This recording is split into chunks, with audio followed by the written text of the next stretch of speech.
Welcome to the hospital style mask. This is especially designed to have a filter inside. So it has a back flap, which is where they can put a filter inside. So I just want to make sure that we all remember that the first step is to wash our hands. We are trying to protect our medical personnel. And so the first thing is that we are remaining healthy and doing a good job at being conscious of what is happening with the COVID virus out in the world. And so as we are touching fabric, we just want to make sure that everybody remembers to wash your hands and remain sanitary and keep that workspace clean. The other thing that I really recommend is to wear a mask. We're just asking that our sewers wear a mask when you're sewing because truthfully, we don't want to be breathing any kind of virus and germs into the fabric as we're leaning over it. So if you don't have a mask already, be sure to that's the first thing you do before you start sewing. Mask is a little bit different than the other one in that it doesn't have any interfacing in it, but it does have either 2 pieces of elastic or 4 18-inch strips of, like, this is the twill tape, but we've been using either bias tape or twill tape, and those would need to be 4 18-inch strips, but this is an 8 or 9-inch piece of elastic. And then rather than 1 piece for the back, you're gonna have 2 pieces for the back. So let me just show you how that works. So thank you. Malachi is helping me record today. So I'm gonna roll my fabric like this so that there's no raw edge. And then I'm gonna come over here and stitch down. So can you zoom in on that a little bit? There you go, bud. Okay. All right.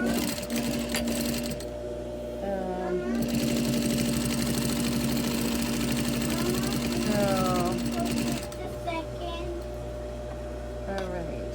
So there we go. And so it looks just like that. You can pause the movie for a second. All right. So then you see we have, so that's so that it has a finished edge. You're going to do the same thing to your other piece of lining. Like that. Oops, I'm just trying to roll it. And if you don't feel comfortable with rolling it like that, you could just do a zigzag stitch on your machine, like your standard machine. This machine that I'm using actually is just an industrial straight stitch, and I like it because it has a lot of speed. So then you're gonna lay your elastic down like you did before, and you can put a little pin there, and a little pin here, and then you can put a pin up here, and a pin there, just to hold those in place. It's all up to you if you're comfortable using it without pins. Now the finished edges are gonna lay towards the center, like that. And then you wanna just tuck it in place so that the raw edge lines up with this raw edge. And then you're just gonna lay it, this one the same, like that. So each of these lining pieces was 4.5 inches wide by 9 inches, and the 4.5 inches, it was just folded over so that you didn't have any raw edges. Okay, so now, unlike the other one, you don't have to leave any space on the outside for turning because you have the pocket to turn. So I'm just gonna start in the corner with that 1/2 inch seam allowance. I'm gonna go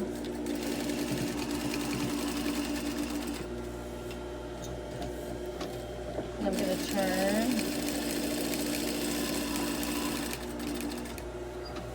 I'm gonna go like that. Remember to put your needle down when you're turning the corner because it just makes it faster. And then I'm gonna go into a little back stitch. So there's that. Trim my edge. Take out my pins. And then I do have those couple of pins on the inside where the elastic is. So then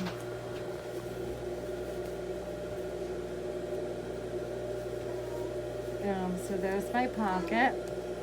Oh, you can pause it. Then I have, that's the front and this is the back. So that's your pleat where the filter is gonna go, because we have filters that were donated for this use because they cause even more protection than the interfacing. And now you're gonna go along like you would with other ones, the regular kind, and just start and turn the corner and then pleat. Oops. So I don't have a standard pleat. Now the thing is with your pleats that now underneath right here, if you want to zoom in right there, Kai. So on one of your pleats, you're going to catch that line where the two pieces of the flap come together.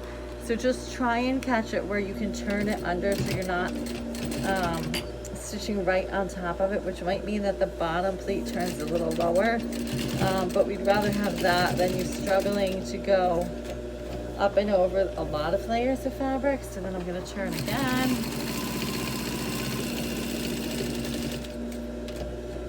And then turn up.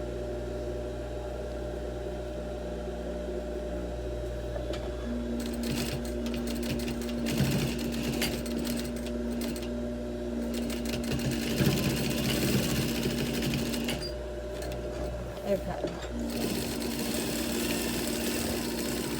So now we're just going around it that second time for the stability, because you really don't want the elastic to come out, or else the whole mask then is worthless.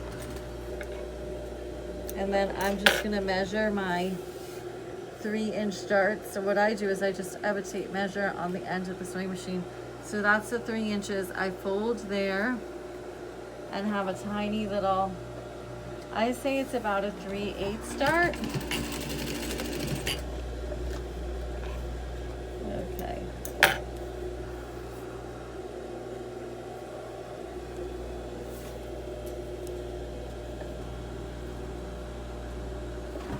There we go.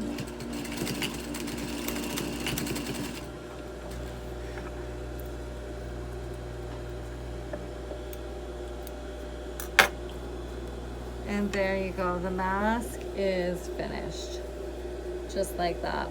And this is the flap on the inside where the filter is going to go. So that is the hospital style mask, or it'll have the ties over here. So either one would be the style. You can cut.